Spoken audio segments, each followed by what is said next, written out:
Welcome to the Playful Domme, the Poly Wife, and the Virgin podcast, where we share our most intimate stories, experiences, and details of our love lives, our intimacy lives, our play lives, and giving you the opportunity to gaze in and get a glimpse of what could be possible in your life as well. As we share our stories, our adventures, we weave in tips, tricks, and techniques to help build your confidence, boost your courage, and give you the opportunity to ask for what you want in your life. Welcome to the podcast. Oh, and just a couple of quick thoughts before we get started. One, we are just everyday people. We are not professionals, licensed therapists, anything like that. This is for edutainment purposes only. This is not medical advice or legal advice, financial advice, nothing like that. Listen at your own discretion. And this is for mature audiences. We're going into deep subjects and sharing deeply about intimacy and all the things about that. So just notice who you're around and let's go. Hello, and welcome to the latest podcast episode of the Playful Domme, the Poly Wife, and the Virgin, where we share our encounters, our journeys, our adventures into our personal lives and lives of others in intimacy, sexual exploration, and all the other juicy details. Today, I, Jess, the Playful Domme, am joined by one of my favorite all-time humans, Harry. And Harry has been a light. He and his wife have both been lights in as I've gone into my own personal journey of exploration into the dominatrix. And so I wanted to invite Harry on to share bits and pieces of what it's like for him to be in the kink space, what it's like to play, and all kinds of things, and answer any questions that Ella the Virgin may have. And so away we go. So Harry, would you like to share just a little bit about yourself?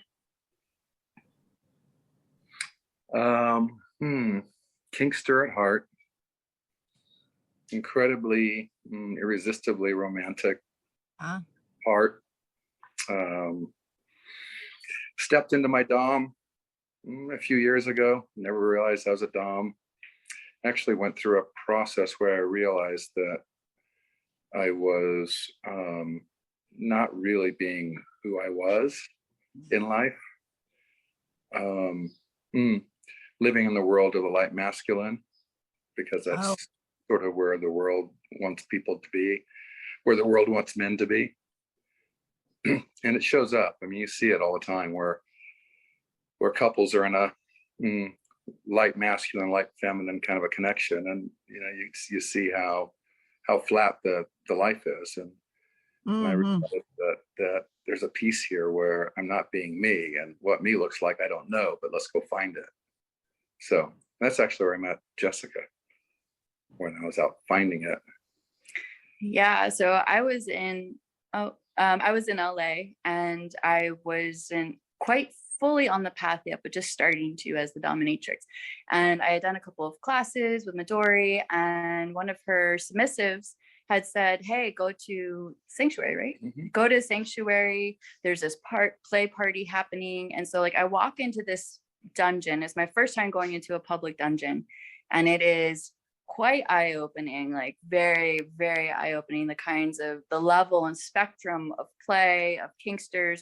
I saw some things happen on stage that was quite confronting in a way, even there wasn't anything super degrading or anything like that. It was so outside my comfort zone.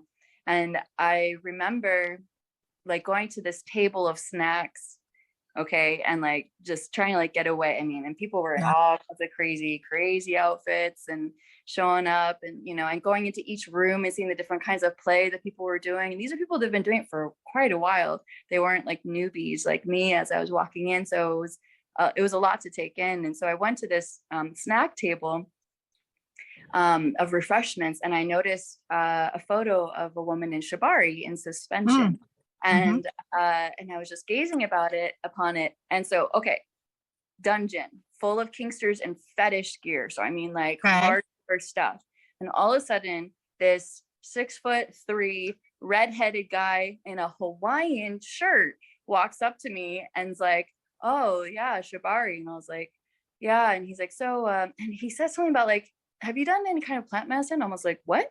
And he's like, you know, like ayahuasca. And I was like, my people, like in this sea of like crazy Kingster shit that was like way beyond my comfort zone. Here's suddenly literally a light in the darkness that like just showed up out of nowhere, and we started talking, and then he introduced me to his wife, and like, and it was so like it was such a moment for me.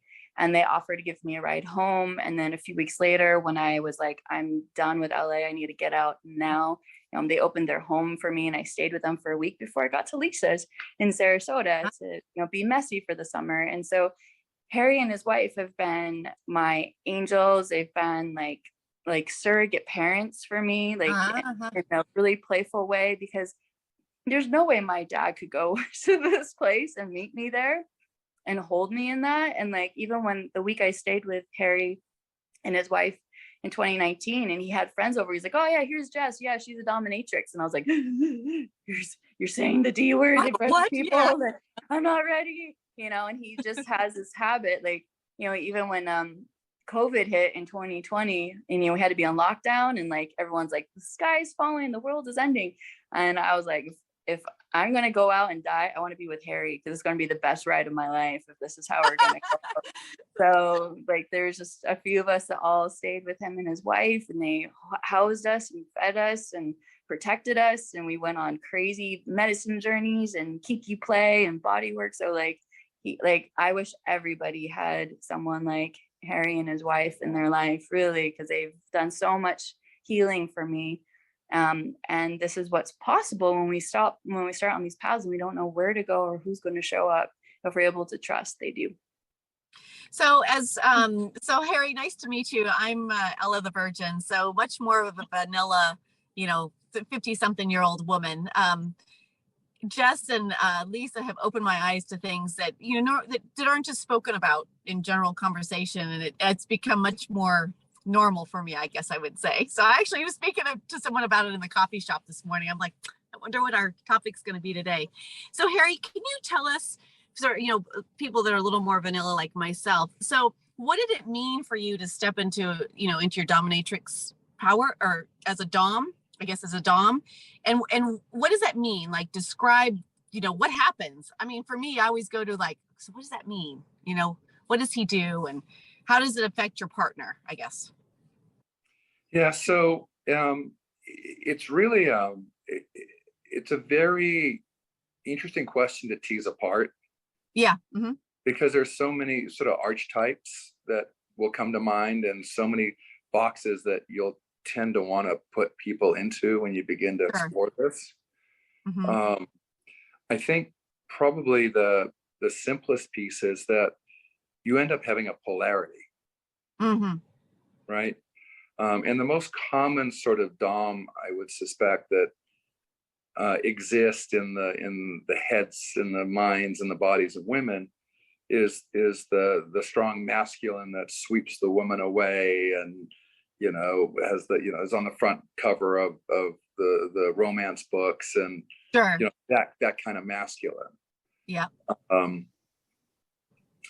And I think inherently, what that illuminates is polarity. Mm-hmm. And when people are able to really sink into what it is that they want, sometimes it's just that polarity. Mm-hmm. Powerful men seek out powerful women. Sure.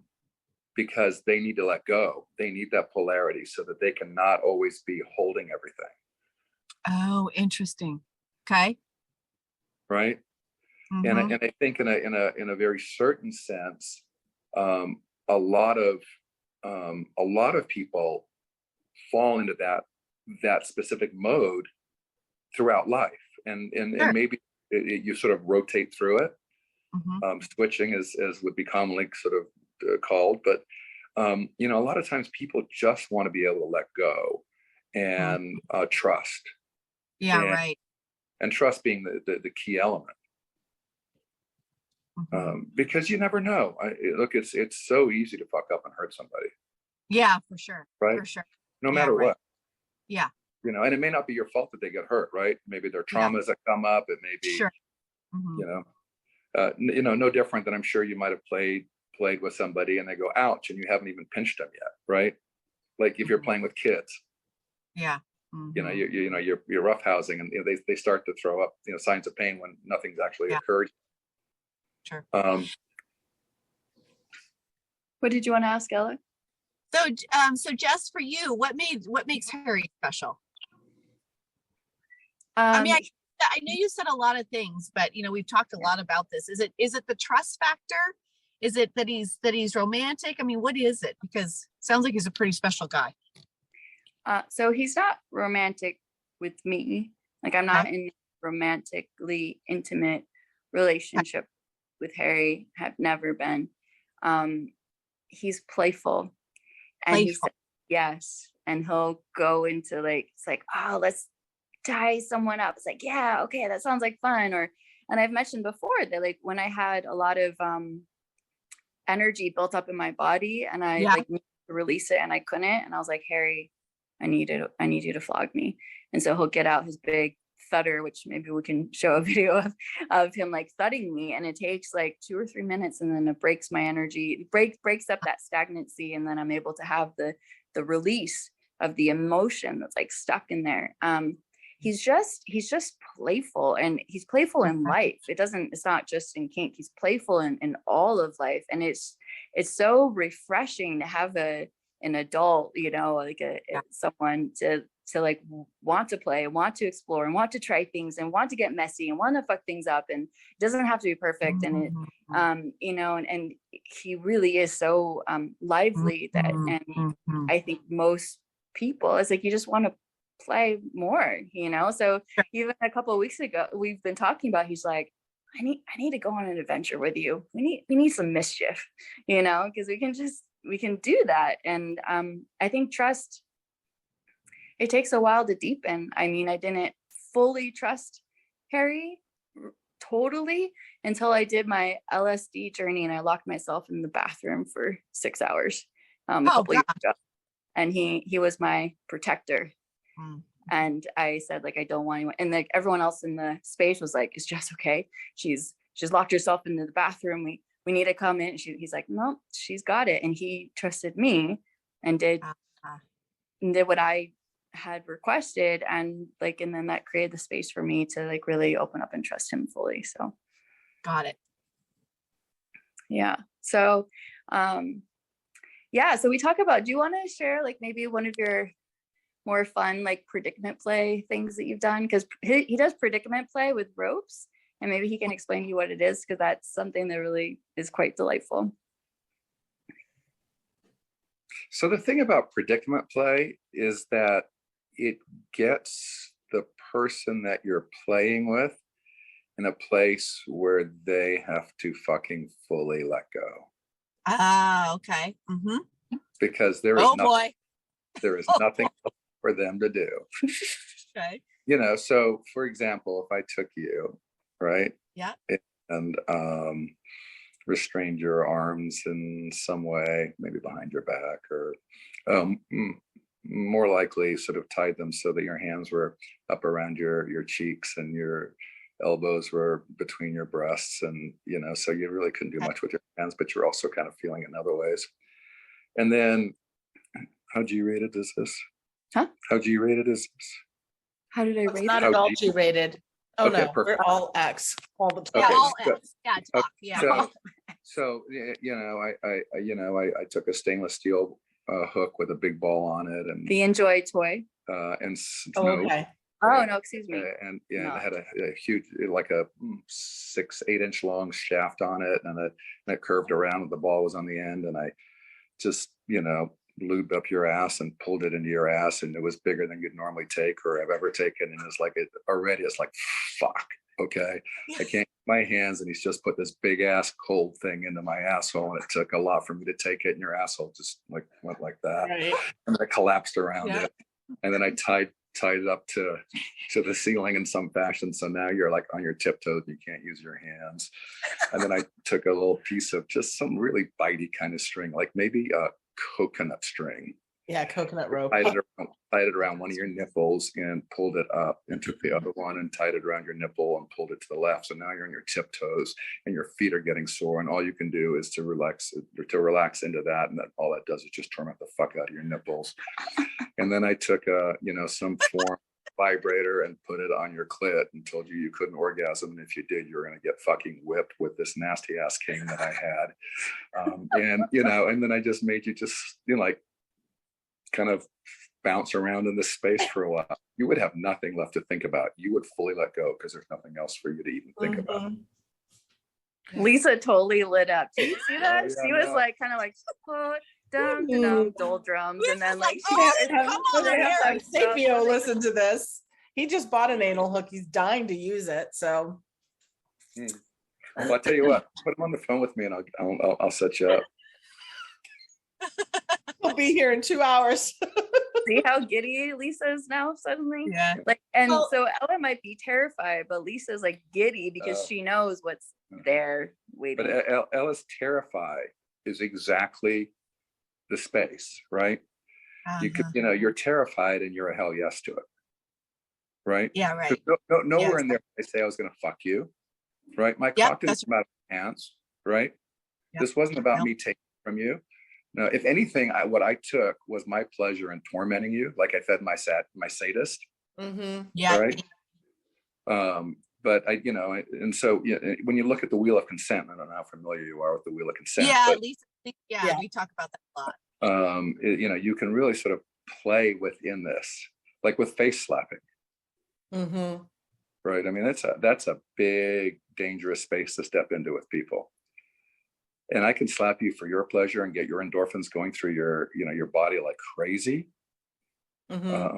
And I can slap you for my pleasure, just throwing it on your face. So I think that's really something that I would really love to talk to you about, because I'm about to start negotiating with a sadist, and I don't identify as a masochist, but I appreciate the masochist in me. So I'm about to negotiate with a sadist, and part of my naivete and newness to the wheel of consent has me struggling with understanding who's meant to derive the pleasure from the scene, right? So how much of his sadism am I allowing versus receiving, right? Like, I don't know how to negotiate a scene with a sadist, because I don't feel like that he can get his complete sadist out, because I feel like I'm too light of a masochist or too light of a bottom for him. So it could be that we're incompatible, and that's completely appropriate, but I don't even know.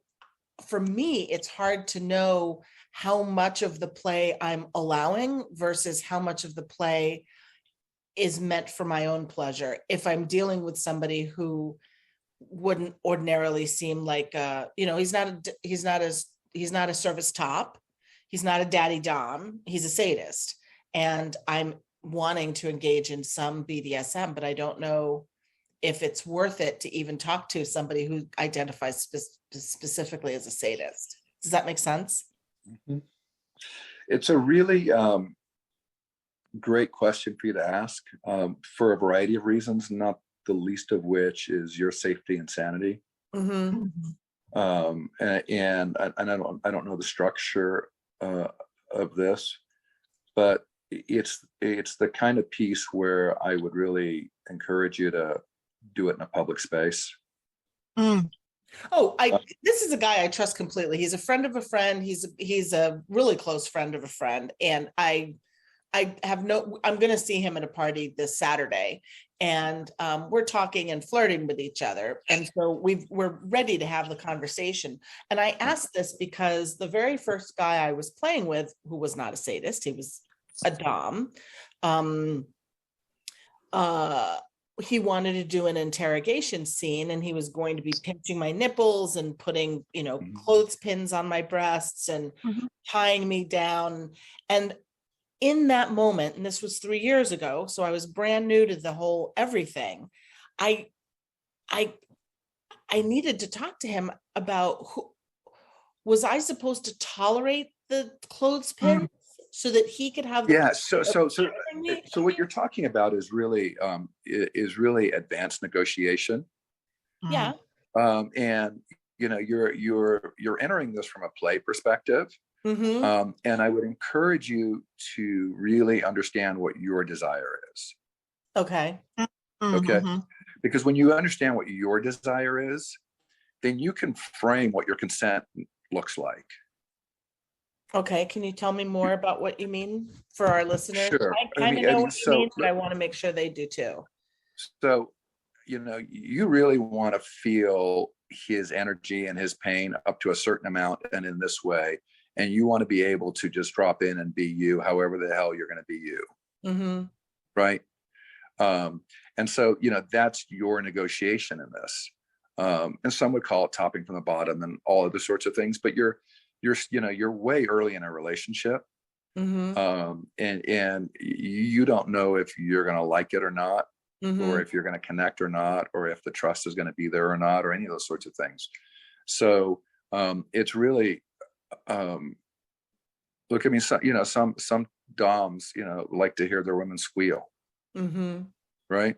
Or some women, some dominatrixes like to hear their little puppies just, cry and scream and beg and all of that stuff. And some want them to just shut up and take it. Right. And so, it's really, these are great conversations to have. And one of the ways you can do that is discuss scenes that he's had with other people that he really, really likes. Okay. And find out what he likes. Okay. And then if you go, okay, well, you know what, I can do that. Let's try something like this. And tell you what, I'm going to do my best not to show any signs of pain. But when I say 8, that you've pushed the end of my limit, right? And we all don't want to go to 10. Right. Unless you do, because it kind of looks like maybe you. No. I'm saying like I'm a 2. So like he gets to a 3 and I'm going to be like, no, I'm done. But right. I know what you mean. But on my scale of my scale of 2, am I closer to my top level of 2 than I am? I understand what you mean. Right. And I'll also tell you that he may know you and your body better than you. Yeah. And what you think is a 2 now will be a 0 in about 30 seconds. Yeah. And so it's a dynamic relationship. It can be. And it can be intimate or it can be not, right? I mean, it doesn't, people go to pro doms specifically to be able to have a connection that has a severability to it, right? Right. Yeah, I don't know what I'm doing right now. I'm looking for a specific kind of a relationship because I'm poly, and I'm looking to fill a specific missing piece in all of my dynamics.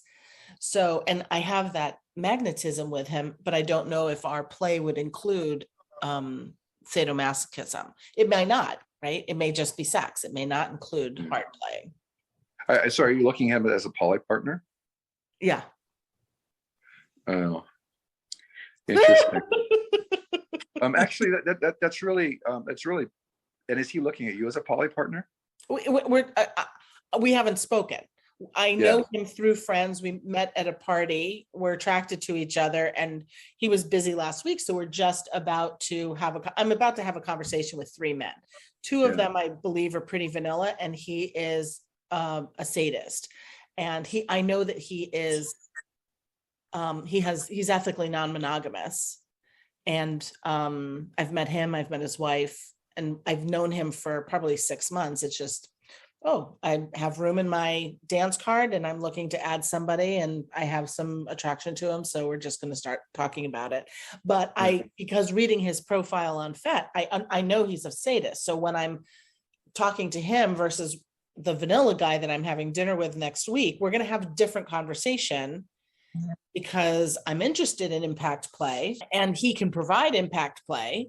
but I also want to be fair about the kind of impact play. I'm not a brat, right? He has a partner who's a brat, and I've watched them interact. I've watched them play together, and they enjoy that dynamic, but that dynamic is definitely not my dynamic, right? So it would be completely different for him. And it could be that we have dinner or we chat at this party and we decide, nope, we're not a good match. And I'm totally open to that. But I feel like it's a good, I want to be prepared to ask questions that, because most of the guys I date are pretty vanilla. And my boyfriend is he's a swinger who has only been introduced to BDSM because of me. And now he has ropes, and now he has candle wax, and he's had paddles and a stretcher and an anal hook that he's had women who've been wanting to play, but they're not, he and I are consistent enough that we can actually start playing and getting somewhere, right? He may see his other lovers once a month or something. So, well, how fun all this is. I'd encourage you to be careful about putting him into the box of being a sadist. Okay. That may be, one of his kind of like places where he likes to be. And it may not be his predominant one. It may be the one that shows up most predominantly, but structurally, it may not be the most predominant one. Right. And I'd encourage you to just, really get to know him and see if you like him and see if you guys have fun together. Yeah. Because if you're going to have fun together, then you've got a basis for it. And if you've got a need just to be dominated by a guy every 2 or 3 weeks or whatever it is, or every month, or every Sunday morning at before church, then then he could be that as well. Yeah. So there's all kinds of pieces. He may just have a specific need and desire, and he may not have any need to use his sadism with me, right? It could just right. be really primal sexual relationship, which is you may find that, holy shit, there's something about you that's way more fun than a power play. Yeah.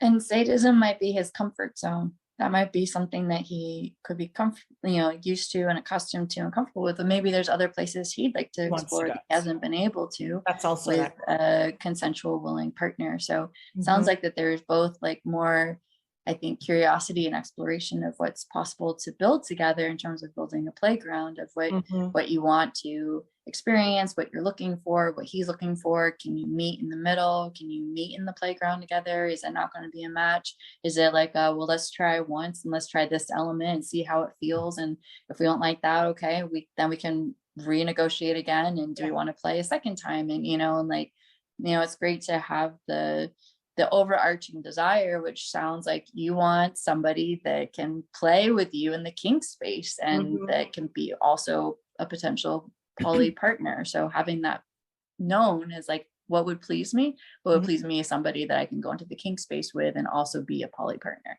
That's what would please me. If that's going to be him or somebody else, but I'm starting to go into my desire. Yeah.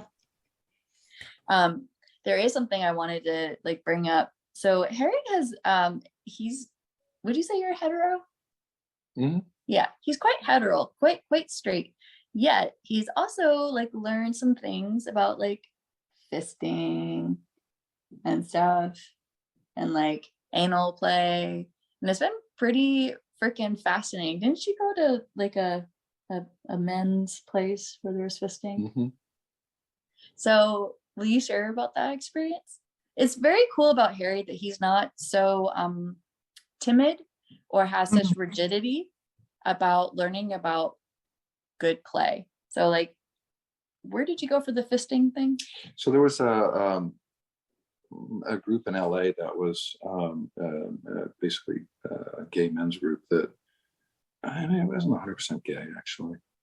That was just into fisting. And I was just quite fascinated by the whole concept of how the hell do you do that? Yeah. So I went down and I actually went into the event. And it was one of those things where you're going in going, what the fuck am I doing? This is definitely off the beaten path.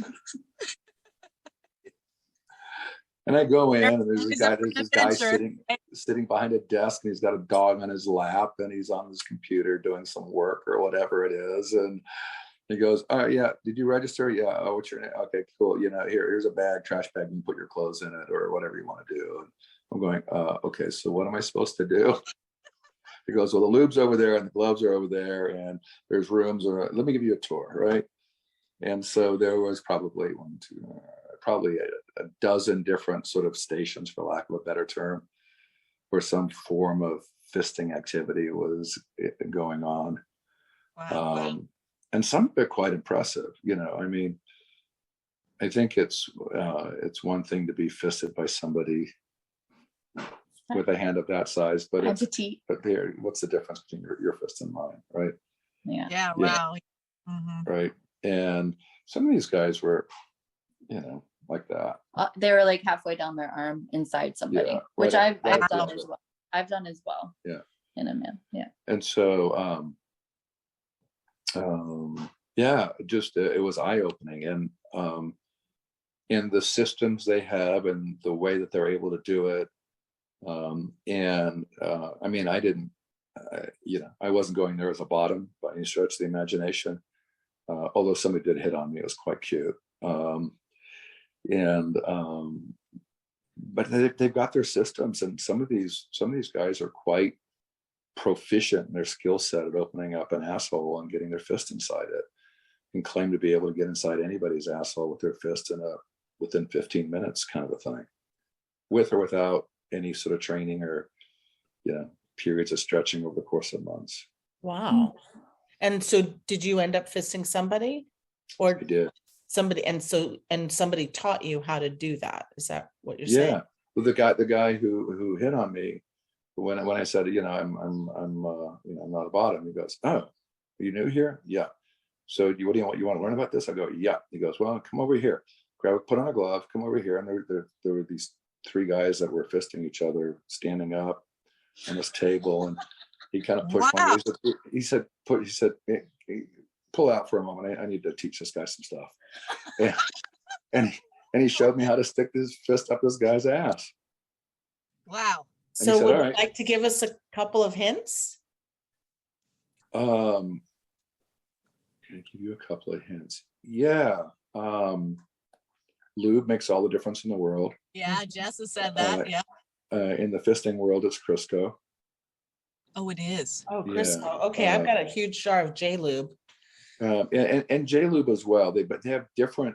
J-Lube can dry out. Okay. Crisco will stay. Okay. Greasy. Yeah. J-Lube you can wash off pretty easily. Crisco is going to stain. Okay. So I think that makes all the difference. And I think the other piece is that as a top, you can try all you want, but if the bottom's not ready for it, it's just going to be difficult, right? The bottom's got to let go, and so there is this piece of actually letting go. And you don't have, it's not the full fist, right? So you can start with a couple of fingers. You can curl your hand into almost like a tulip, almost like you kind of duck, and you just start working your way in little bits and like holding and then feeling the asshole relax and then going a little deeper and then feeling it relax and then going a little deeper. A lot of psychologically, men feel like, oh, I can't get past the knuckles. The knuckles feel like the big thing. So like moving through the knuckles, and then it gets stuck where the wrist is, and you can ask the person to push up against your hand. So then instead of you're like, oh no, am I going to push too hard, they can push against you and go in deeper. And so that's some different pieces, but a lot of lube. And the Pro Dom in Paris, it's like you're trying to put an elephant in a mailbox, like that much lube to fit. Inject it, like get a turkey baster and just fill it up with lube. And enemas are helpful too. Well, the thing about cleaning yourself out is that it actually relaxes the bottom, because they're not so nervous about you finding something or stuff coming out, or like they get really good. And the other piece is that if you take your time with it and you make it a journey, there's so much to discover. I love it. There's so much to discover. so fun getting that deep inside and feeling like it's like cavernous, right? How does it feel cavernous? How is that possible? This cavity just feels like so big and warm and soft and smooth and just so fascinating. And then hearing them moaning, and it's like you start turning your knuckles, and as it bends presses into different parts of their body, and they're just like, you know, it feels so good. And then sliding slowly in and out a little bit, and just the sensation, like the amount of sensation. And there's a book that Harry recommended to me. It was called Anal and BDSM.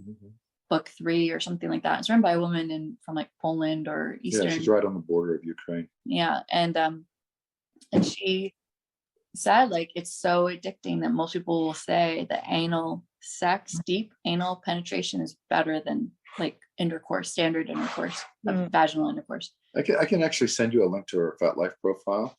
Oh, okay, that'd be great. She's really quite interesting, and some of her writings are interesting as well. If you can know how to go down that rabbit hole. But her book's free on Amazon. I can go. And it's not an easy read because it's translated, and the translation is not quite there. And she tends to try to go technical and doesn't frame it in a way that we're used to reading. But you know, once you just wade through it, you'll get all kinds of interesting pieces of insights and really, really great tips. Well, I have been very anal phobic in my journey. And not phobic, but it's kind of like, I'm not sure I want to go there. And we have a mutual friend who just loves anal play. And it's because of her enthusiasm that I'm like, well, if she can love it, why can't I? What, you know, let me just, you know, lean into it. And I've been doing sensual body massages, and I have found that as I start massaging the ass and getting towards the asshole, oh my God, I've been eliciting moans from men. I'm not going in. I haven't done a prostate massage yet, but even just becoming comfortable with rimming the anus, it's such a wonderful, soft feeling, the skin, and just, so I've gotten a couple of up to a couple of knuckles on one lover, and he just absolutely loved it, and I loved it too, and I felt really comfortable. So I feel like it's something I want to do. And my husband fisted his girlfriend a couple of weeks ago, and they had such a good time. So I was curious about, but that was vaginally. And so I've just been curious about, you know, sort of fisting and prostate massage and leaning more into ass play. So training part 2 with the Playful Domme. Yes. And I know Harry wants to say something, but I will say, like, when I've done body work on men, and we haven't talked about prostate, but like as I'm massaging their glutes or getting close to their anus, and they like tilt their hips up, they like their body language, like what their body's communicating is like, oh yeah, I want to go there. And it's like in their head, they've had like, you know, it's never been a thing for them, but I can see their body like craving it and asking for it. Which has been super fascinating. What were you going to say, Harry? You know, I think all of this comes out of a space that, if you can be conscious about it, really makes it a magical envelope for exploration. You know, you talked about wanting to explore, you know, masochism or sadism, and just some of the other pieces that came up. It really reminds me that if we go at it from a knowledge perspective, it's useful. But when we let go of all that and we look at it from a mystery to be explored, that's when it becomes magical. Like when we take our head out of it. Yeah, right. And explore the mystery. You know, it's no different than, you know, how, you know, orgasms, right? I mean, you can chase them technically with a vibrator. Right. But, you know, is it really a soulful orgasm? Yeah, like the technicality piece, like this is how you this is how you can have a good kiss, or this is how you can have this kind of orgasm, or how you make somebody squirt, right?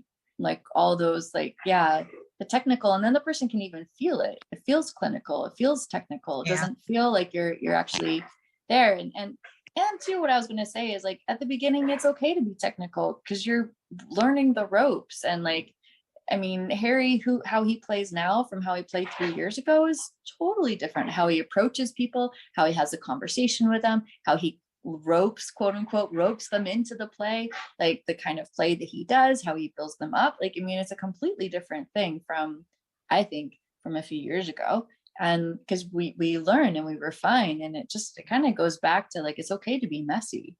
It's okay to be messy at the beginning. It's okay to, like, wanting to get it technically right, and then learning the finesse as you go and opening yourself up. But it's the curiosity, I think, right? The curiosity. And stepping into the mystery, right? Stepping into the mystery and stepping into the play of it. Right. And not knowing how it's going to come out, or not knowing what's going to happen, or what you're going to find. Yeah.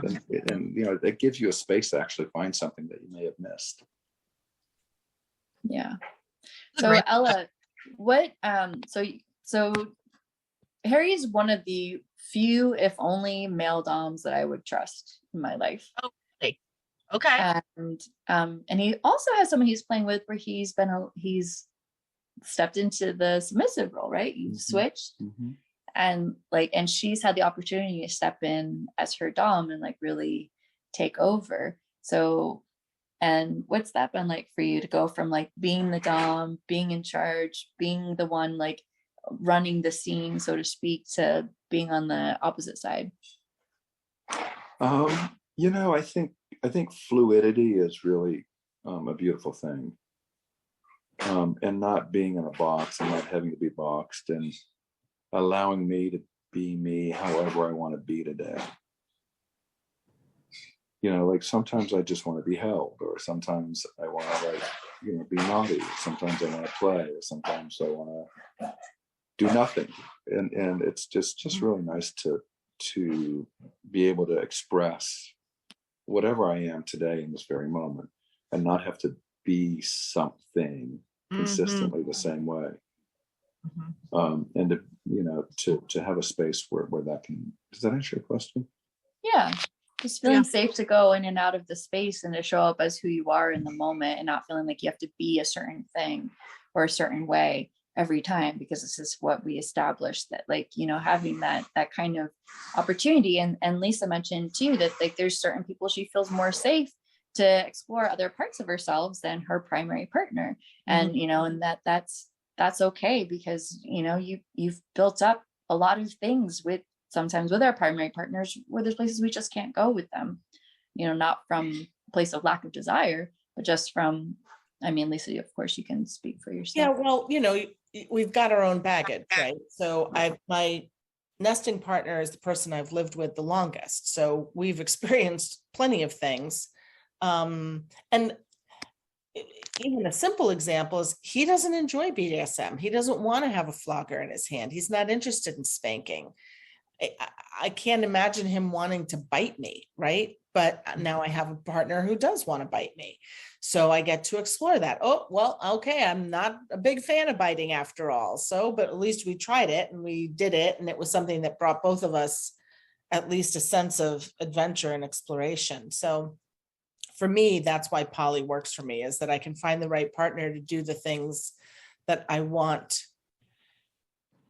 And we can develop intimacy in different ways. So it's so interesting to recognize that people are where they are, and they're on your path, you're on their path, and you dance with who you're dancing with, right?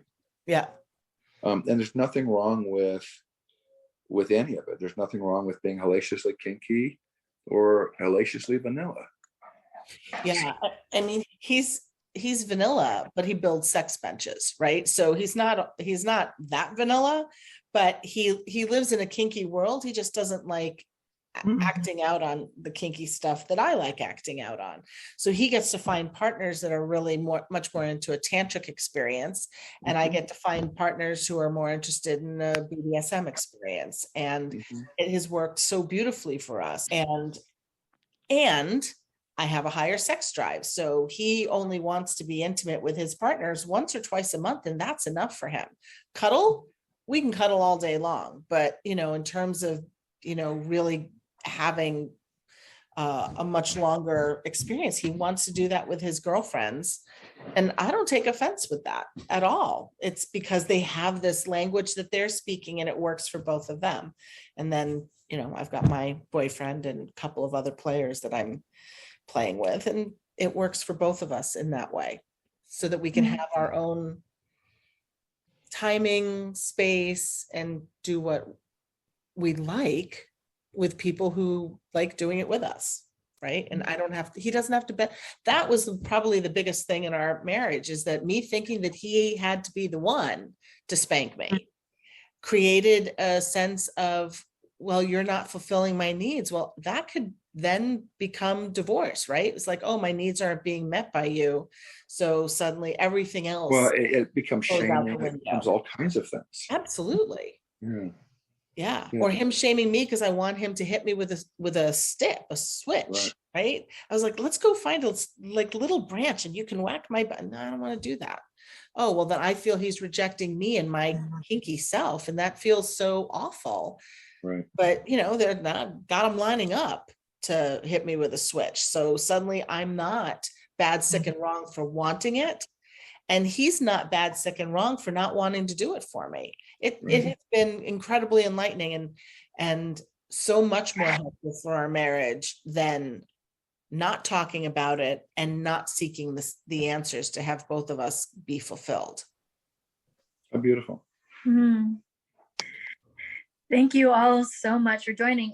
Lisa, do you have any final thoughts, comments, reflections? No, I think I took up enough time. We Harry, thank you for being on. This was awesome. It's and really helpful to have the conversation. Yeah, you're right. I'm pigeonholing him as only a sadist. If he says sadist on his FetLife, then I'm just assuming that that's all he wants, and I'm only trying to negotiate that instead of negotiating. And see what I'm doing already is I'm trying to negotiate what he wants, not what I want. Mm. And you're not exploring to see what's possible. Right. Go to the curiosity stage and just, be curious about him. Okay, that's what I'm going to do then. Thank you. Ella, how about you? Harry, let's do another episode right after this. Let's record another one, because I would like some more vanilla type things that you do. Because if Jess speaks about you like she does, then there's more that I need to know. So just a little bit more vanilla. So thank you for sharing. So beautiful to meet you both. Yeah, Harry's amazing. We've talked about how we wish that we all should have a Lisa in our life, and the same thing for Harry. If only we all could have a Harry in our lives, as we go into these deeper explorations of ourselves and learning about who we are and what we want and, how to play and along the way, all of these beautiful things, we really deserve that. And what a gift and joy it's been for me to be. I would not be where I am right now. 100% would not be where I am right now if it weren't for the love and care and just joy that I've had with Harry and his wife. So thank you all so much for listening. Look forward to connecting with you on our next episode. Bye for now. Want more? Head over to theplayfulpodcast.com for all the juicy things we have to offer. From there, you can join our community where you can get access to after hours, attend upcoming workshops and events, and even book a session. Bye for now.